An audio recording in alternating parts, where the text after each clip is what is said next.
திருகோணமலைக்கு கொண்டு செல்லப்படும் ஈரான் போர்க்கப்பல் காரணம் குறித்து வெளியாகியுள்ள தகவல். ஈரான் அரசாங்கம் இலங்கை அரசாங்கத்திடம் விடுத்துள்ள கோரிக்கை.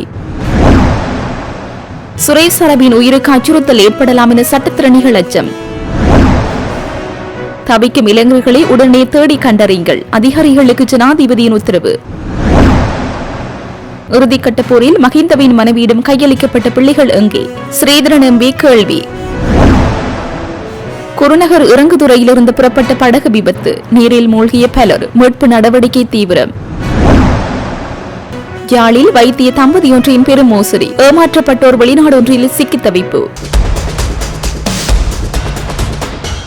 இலங்கையின் கடல் எல்லைக்கு அருகில் நங்கூரமிடப்பட்டுள்ள ஐரிஸ் புசேகரின் என்ற ஈரானிய கப்பலில் பயணித்தவர்களில் மீட்கப்படாத ஏனையவர்களும் உரிய நடைமுறைகளை பின்பற்றி ஏனையவர்களும் துறைமுகத்திற்கு அழைத்து வரப்படுவதாக கடற்படை ஊடக பேச்சாளர் கமாண்டர் புத்திய சம்பத் தெரிவித்துள்ளார். குறித்த கப்பலில் இருந்து 204 பேர் கொழும்பு துறைமுகத்திற்கு அழைத்து வரப்பட்டு பின் வெலிசரை கடற்படை தளத்திற்கு அழைத்துச் செல்ல நடவடிக்கை எடுக்கப்பட்டுள்ள நிலையில் இந்த விடயத்தை அவர் கூறியுள்ளார். இதேவேளை கொழும்பு துறைமுகம் வணிக ரீதியாக முக்கியமானது என்பதால் பாதுகாப்பு கருதி இலங்கையின் வடகிழக்கில் உள்ள திருகோணமலை துறைமுகத்திற்கு இலங்கை கடற்படை கொண்டு செல்வதாக இந்திய ஊடகம் ஒன்று செய்தி வெளியிட்டுள்ளது. அத்துடன் இந்த கப்பலின் இயந்திரத்தில் கோளாறு ஏற்பட்டதால் அது நடுக்கடலில் தவித்ததாகவும் ஈரானின் ஐரிஸ் டெனா போர்க்கப்பல் கடந்த மார்ச் மாதம் 4ஆம் தேதி தாக்கப்பட்டதால் இந்த கப்பலும் இலக்காக கூடும் என்ற அச்சத்தில் இந்த மீட்பு நடவடிக்கை எடுக்கப்பட்டதாகவும் அந்த செய்தியில் சுட்டிக்காட்டப்பட்டுள்ளது.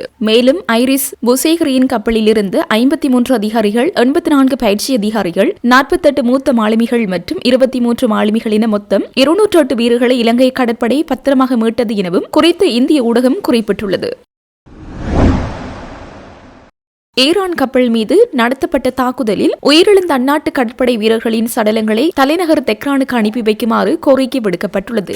ஈரானிய அரசாங்கத்தினால் இந்த கோரிக்கை முன்வைக்கப்பட்டுள்ளதாக தெரிவிக்கப்படுகின்றது. இந்த கடற்படை கப்பல் அண்மையில் அமெரிக்காவின் தாக்குதலுக்கு இலக்காகி இருந்தமை குறிப்பிடத்தக்கது. ஈரான் கப்பலில் தாக்குதலுக்கு இலக்காகி உயிரிழந்த 84 பேரின் சடலங்கள் தொடர்பான நீதிவான் விசாரணை நேற்றைய தினம் நடைபெற்றுள்ளது. இந்த சம்பவம் தொடர்பில் காலி துறைமுக போலீசார் காலி நீதவான் நீதிமன்றத்திற்கு தகவல்களை வழங்கியிருந்தனர். இந்த தகவல்களை தொடர்ந்து காலி பிரதான நீதவான் சமீர தொடங்கொட மற்றும் காலி மேலதிக நீதவான் மகேஷிகா விஜயதுங்க ஆகியோர் குறித்த சடலங்கள் தொடர்பான விசாரணைகளை முன்னெடுத்திருந்தனர். ஈரான் கப்பலில் தாக்குதலுக்கு இலக்காகி உயிரிழந்த நபர்களின் சடலங்களை நடமாடும் குளிரூட்டிகளில் வைப்பதற்கு நடவடிக்கை எடுக்கப்பட்டு வருவதாக காலி கராப்பட்டிய வைத்தியசாலை நிர்வாகம் தெரிவித்துள்ளது. இலங்கை தேசிய புலனாய்வு பிரிவின் முன்னாள் பணிப்பாளர் சுரேஷ் சாலேவின் உயிருக்கு அச்சுறுத்தல் என அவரது சட்டத்திறனிகள் நீதிமன்றத்தில் தெரிவித்துள்ளனர். இதேவேளை சாலை தொடர்பில் நீதிமன்றத்திற்கு இன்னமும் தகவல் வழங்கப்படவில்லை என தெரிவிக்கப்படுகிறது. கோட்டை நீதிவான் இஸ்ரோ நெத்திகுமார இந்த விடயத்தை நேற்றைய தினம் தெரிவித்துள்ளார். சுரேஷ் சாலேவின் சட்டத்திறனிகளிடம் அவர் இந்த விடயத்தை குறிப்பிட்டுள்ளார். ஈஸ்டர் தற்கொலை தாக்குதல் சம்பவம் தொடர்பில் சுரேஷ் சாலே கைது செய்யப்பட்டு தடுப்பு காவலில் வைக்கப்பட்டுள்ள நிலையில் இந்த தகவல் வெளியிடப்பட்டுள்ளது. சுரேஷ் சாலேவின் உயிருக்கு ஆபத்து ஏற்படக்கூடிய முயற்சிகள் முன்னெடுக்கப்படக்கூடும் என்பதற்கான போதிய அளவு ஏதுக்கள் காணப்படும் நிலையில் அவரை நீதிமன்றத்தின் உரிய அனுமதியின்றி வெளியே அழைத்துச் செல்வதனை தடுக்கும் வகையில் உத்தரவொன்றை பிறப்பிக்குமாறு சட்டத்திறனிகள் கோரியுள்ளனர். நாட்டுக்காக சேவையாற்றிய சுரேஷ் சாலே அவரது பிள்ளையை பார்ப்பதற்கு அனுமதி வழங்குமாறு சட்டத்திறனிகள் கோரியுள்ளனர். இது தொடர்பில் நீதிமன்றத்திற்கு தகவல் வழங்கப்படாத நிலையில் சட்டத்திறனிகள் கோரும் விடயங்களுக்கு உத்தரவு வழங்க முடியாது என நீதவான் தெரிவித்துள்ளார். சந்தேக நபர் கைது செய்யப்பட்ட பின்னர் அவரது வீட்டிற்கு சென்று வீட்டை சோதனையிட்டுள்ளதாகவும் அதன்போது அவரது மனைவி சோதனை செய்வதற்கு நீதிமன்ற அனுமதி உண்டா என வினவியதாகவும் பயங்கரவாத தடைச்சட்டத்தின் கீழ் வீடு ஒன்றை சோதனையிட அனுமதி தேவையில்லை என அதிகாரிகள் கூறியதாகவும் சட்டத்திறனிகள் நீதிமன்றத்தில் தெரிவித்துள்ளனர். குற்றப்புலனாய்வு திணைக்கள அதிகாரிகள் சந்தேக நபரின் வீட்டிற்கு சென்றபோது ஒரு பெண் உத்தியோகத்தர் கூட அழைத்துச் செல்லப்படவில்லை என சட்டத்திறனிகள் மேலும் தெரிவித்துள்ளனர். தற்போதைய நெருக்கடி நிலையில் வெளிநாடுகளில் பணிபுரியும் இலங்கை தொழிலாளர்கள் மற்றும் இலங்கைக்கு வருகை தரும் சுற்றுலா பயணிகள் எதிர்கொண்டுள்ள பிரச்சினைகளை தீர்ப்பதற்காக வெளிவிகார வெளிநாட்டு வேலைவாய்ப்பு மற்றும் சுற்றுலாத்துறை அமைச்சு மற்றும் துறைமுகங்கள் மற்றும் சிவில் விமான சேவைகள் அமைச்சு என்பனவற்றின் வழிகாட்டலின் கீழ் முன்னெடுக்கப்படும் திட்டங்கள் குறித்து ஜனாதிபதி கவனம் செலுத்தியுள்ளார். மத்திய கிழக்கின் யுத்த சூழல் நிலவும் பகுதிகளில் உள்ள சுற்றுலா பயணிகள் மற்றும் வெளிநாட்டில் பணிபுரியும் ஊழியர்களின் பாதுகாப்பு மற்றும் நலன்புரி நடவடிக்கைகள் குறித்து எதிர்கால செயற்பாடுகள் குறித்தும் ஆராயும் கலந்துரையாடல் ஜனாதிபதி ஜனாதிபதி அனுரகுமார திசாநாயக்க தலைமையில் நேற்றைய தினம் பிற்பகல் ஜனாதிபதி அலுவலகத்தில் நடைபெற்றது. வெளிநாடுகளில் உள்ள இலங்கையர்கள் மற்றும் சுற்றுலா பயணிகளின் பிரச்சினைகளை முன்வைப்பதற்காக தூதரங்கள் ஊடாக 24 மணி நேர அவசர சேவை மையங்கள் செயற்படுத்தப்பட்டுள்ளதாகவும் அவை வெற்றிகரமாக இயங்கி வருவதாகவும் இங்கு சுட்டிக்காட்டப்பட்டது. இதுவரை கிடைத்துள்ள தகவல்களின்படி மத்திய கிழக்கு நாடுகளில் உள்ள எந்த ஒரு இலங்கையருக்கும் பாரிய பாதிப்புகள் ஏற்படவில்லை எனவும் தூதரங்களின் உதவியை நாடுபவர்களுக்கு தேவையான வசதிகள் அளிப்பதற்கு தேவையான நிதி அந்தந்த தூதரகங்களுக்கு ஏற்கனவே அனுப்பி வைக்கப்பட்டுள்ளதாகவும் இங்கு தெரிவிக்கப்பட்டது. இலங்கையில் தங்கியுள்ள சுற்றுலா பயணிகளுக்கு தேவையான உதவிகளை வழங்க இலங்கை சுற்றுலா அபிவிருத்தி அதிகார சபையினால் 1912 அவசர இலக்கம் அறிமுகப்படுத்தப்பட்டுள்ளதோடு வெளிநாடுகளில் உள்ள இலங்கை ஊழியர்களின் பிரச்சினைகளை முன்வைப்பதற்காக வெளிநாட்டு வேலைவாய்ப்பு பணியத்தினால் 1989 அவசர அழைப்பு இலக்கம் அறிமுகப்படுத்தப்பட்டுள்ளது. இந்த அவசர இலக்கங்களுக்கு கிடைக்கும் அனைத்து தகவல்களும் தொடர்ச்சியாக புதுப்பிக்கப்படும் எனவும் விசேட விமான வசதிகள் கோரி இதுவரை எவ்வித கோரிக்கைகளும் முன்வைக்கப்படவில்லை என இதன்போது சுட்டிக்காட்டப்பட்டது. அத்தோடு இலங்கை வந்துள்ள வெளிநாடுகளில் பணிபுரியும் ஊழியர்கள் மீண்டும் கடமைக்கு திரும்புவதற்கு கால அவகாசம் பெற்றுத் தருமாறு சம்பந்தப்பட்ட தூதரங்களூடாக கோரிக்கை விடுப்பதற்கும் தீர்மானிக்கப்பட்டது. சுற்றுலா மற்றும் வர்த்தக நோக்கில் மத்திய கிழக்கு நாடுகளுக்கு சென்று நாடு திரும்ப முடியாமல் தங்கியுள்ள இலங்கையர்கள் குறித்து கண்டறிந்து அவர்களை மீண்டும் அழைத்து வர தேவையான வசதிகளை மேற்கொள்ளுமாறு ஜனாதிபதி அதிகாரிகளுக்கு பணிப்புரை விடுத்தார். தற்போது விமான சேவைகள் படிப்படியாக வழமைக்கு திரும்பி வருவதால் எவ்வித தடையுமின்றி தேவையான வசதிகளை வழங்க முடியும் என ஸ்ரீலங்கன் ஏர்லைன்ஸ் அதிகாரிகள் இதன்போது சுட்டிக்காட்டினர். வெளிவிகார வெளிநாட்டு வேலைவாய்ப்பு மற்றும் சுற்றுலாத்துறை அமைச்சர் விஜிதஹேர, துறைமுகங்கள் மற்றும் சிவில் விமான சேவைகள் அமைச்சர் அனுர கருணாதிலக்க, சுற்றுலாத்துறை பிரதியமைச்சர் ருவன் ரணசிங்க, வெளிவிகார மற்றும் வெளிநாட்டு வேலைவாய்ப்பு பிரதியமைச்சர் அருண் ஹேமச்சந்திரா, ஜனாதிபதியின் செயலாளர் கலாநிதி நந்திக சனத்குமார் நாயக், ஜனாதிபதியின் சிரேஷ்ட மேலதிக செயலாளர் ரோஷான் கமகே, வெளிவிவகார வெளிநாட்டு வேலைவாய்ப்பு மற்றும் சுற்றுலாத்துறை அமைச்சின் செயலாளர் அருணி ரணராஜா, துறைமுகங்கள் மற்றும் சிவில் விமான சபைகள் அமைச்சின் செயலாளர் WWS மங்கள, சிவில் விமான போக்குவரத்து அதிகார சபையின் தலைவர் சுனில் ஜெயரத்ன, இலங்கை சுற்றுலா அபிவிருத்தி அதிகார சபை மற்றும் சுற்றுலா ஊக்குவிப்பு பணியத்தின் தலைவர் புத்திக ஹேபாவசம், வெளிநாட்டு வேலைவாய்ப்பு பணியத்தின் தலைவர் கோசல விக்ரம்சிங்க, குடிவரவு மற்றும் குடியல்வு கட்டுப்பாட்டாளர் நாயகம் சமிந்த பத்திராஜ, ஹட்டுநாயக்க விமான நிலைய முகாமைத்துவ பிரதானி அருண ராஜபக்ச மற்றும் அதிகாரிகள் இந்த கலந்துரையாடலில் பங்கேற்றனர். யுத்தம் முடிந்த 2009 ஆண்டு காலப்பகுதியில் முன்னாள் ஜனாதிபதி மஹிந்த ராஜபக்சவின் மனைவியிடம் பல குழந்தைகள் ஒப்படைக்கப்பட்டார்கள். அந்த குழந்தைகளுக்கு என்ன நடந்தது என்று நாடாளுமன்ற உறுப்பினர் சிவஞானம் ஸ்ரீதரன் கேள்வி எழுப்பினார். நாடாளுமன்றத்தில் நேற்றைய தினம் உரையாற்றும் போது இவர் இந்த கேள்வியை எழுப்பினார். வலிந்து காணாமல் ஆக்கப்பட்ட குடும்பங்கள் ஆயிரக்கணக்கானவர்கள் பல நாட்களாக, கிட்டத்தட்ட 8 ஆண்டுகளாக தெருக்களிலே தங்களுடைய பிள்ளைகள் வருவார்கள் என்ற இயக்கத்தோடு அவர்கள் போராட்டங்களிலே ஈடுபட்டிருக்கிறார்கள், காத்திருக்கிறார்கள். இப்பொழுதும் கூட அவர்களுடைய கிட்டத்தட்ட அந்த போராட்டத்தை நடத்திய குடும்பங்களைச் சேர்ந்த அம்மாக்கள், அப்பாக்கள் கிட்டத்தட்ட 240 பேர் இந்த யுத்தத்துக்கு பின்னர் இந்த 16 ஆண்டுகளில் இறந்திருக்கிறார்கள். ஆகவே வலிந்து காணாமலாக்கப்பட்ட குடும்பங்களில் அதிகமானவர்கள் யுத்தத்திலே தன்னுடைய கணவனை ஒப்படைத்த மனைவிமார்கள், தன்னுடைய பிள்ளைகளை ஒப்படைத்த அம்மாக்கள் என்பதை இந்த வரலாறு இந்த இலங்கைக்கு சொல்லுகிறது. ஆகவே கௌரவ தலைமை தாங்கும் உறுப்பினர் அவர்களே, உங்களுக்கு தெரியும் எங்களுடைய கலாச்சாரம், தமிழ் பெண்கள் தங்களுடைய நெற்றியிலே குங்குமப்பொட்டு வைக்கிறார்கள் என்றால் தன்னுடைய கணவன் உயிரோடு இருக்கிறான் என்பதை உறுதிப்படுத்துவதற்கும் தன்னுடைய திருமணத்தை உறுதிப்படுத்துவதற்கும், அதே போல தன்னுடைய கழுத்தில் இருக்கிற தாலியை கழற்றாமல் ஒரு சகோதரி இருக்கிறார் என்றால் அவர் தன்னுடைய கணவன் உயிரோடு இருக்கிறான் என்பதற்காக. ஆகவே எங்களுடைய பெண்கள், எங்களுடைய சகோதரிகள், தமிழ் பெண்கள் இப்பொழுதும் நெற்றியிலே பொட்டை அளிக்காமல் தங்களுடைய மனங்களில் இதயங்களில் இருக்கிற தாலியை கலட்டாமல் தங்கள் குடும்பங்களுக்காக, தங்களுடைய கணவனுடைய குடும்பத்தவருடைய வருகைக்காக அவர்கள் காத்திருக்கிறார்கள். ஆகவே இவர்கள் இன்னும் என்ன நடந்தது, இவருக்கான நீதி என்ன என்பதை இந்த நாடு இன்னும் சொல்லவில்லை. தமது குடும்ப உறுப்பினர்களை ஒப்படைத்த எங்கள் சகோதரிகளுக்கான விடை என்ன இந்த நாட்களில் இந்த ஒத்திவைப்பு வேளை பிரேரணையின் பொழுது நான் முன்வைக்க விரும்புகிறேன். அதே போல செஞ்சோலையிலே பல பெண் குழந்தைகள் கொல்லப்பட்டார்கள். இன்று உலகத்திலே நடக்கிற பல கொலைகள், பிள்ளைகள் பற்றி இங்கே பேசுகின்றார்கள். இதேதான் எங்களுடைய மண்ணிலே கூட செஞ்சோலை குழந்தைகள் மிக மோசமாக விமான தாக்குதல் மூலம் கொல்லப்பட்டார்கள். அவர்களுக்கான நீதி இதுவரை கிடைக்கவில்லை.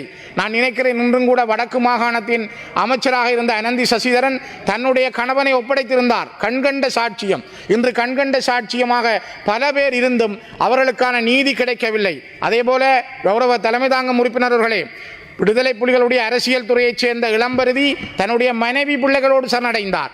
அதேபோல விடுதலை புலிகளுடைய வனவள பிரிவுக்கு பொறுப்பாக இருந்த சக்தி தன்னுடைய மனைவி பிள்ளைகளோடு சரணடைந்தார். தங்கன் தனது மனைவி பிள்ளைகளோடு சரணடைந்தார். ராஜா பிள்ளைகளோடு சரணடைந்தார். பாலகுமார் தன்னுடைய மகனோடு சரணடைந்தார்.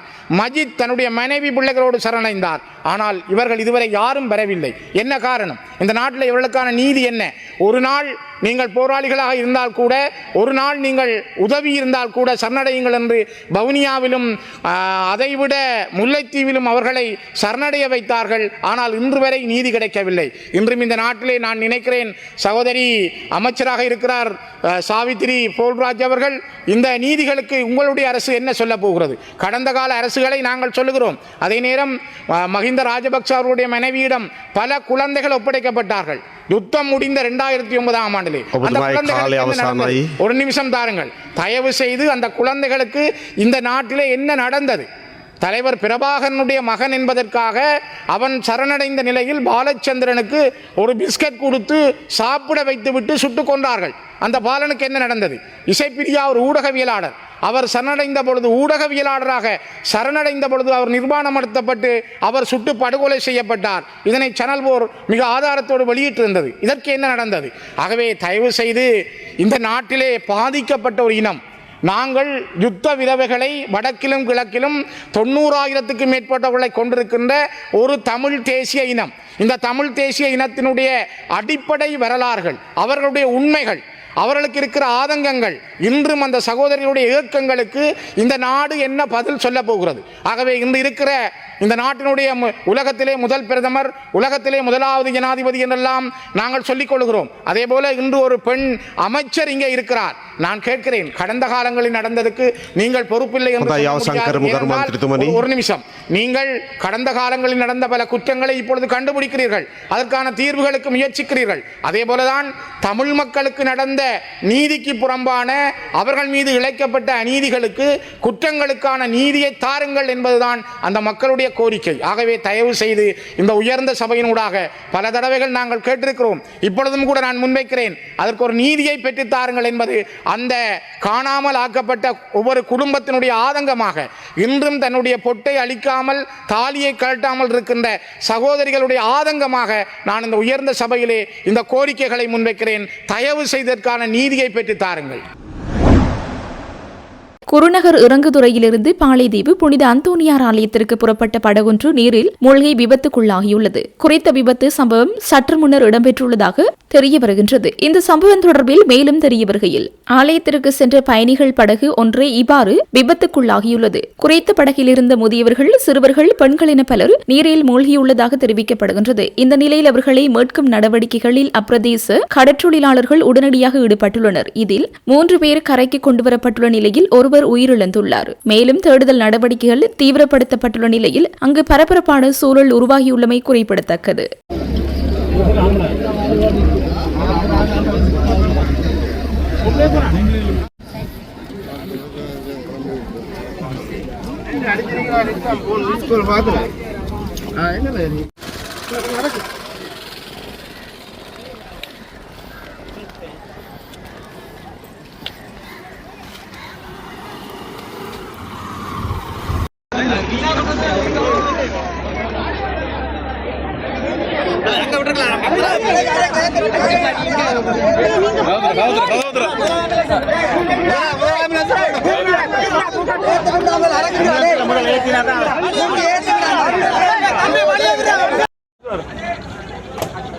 ஆக்கணிக்குதான்னு பாருங்க, அதைத்தான் கேட்குறீங்க, அதை பார்க்காம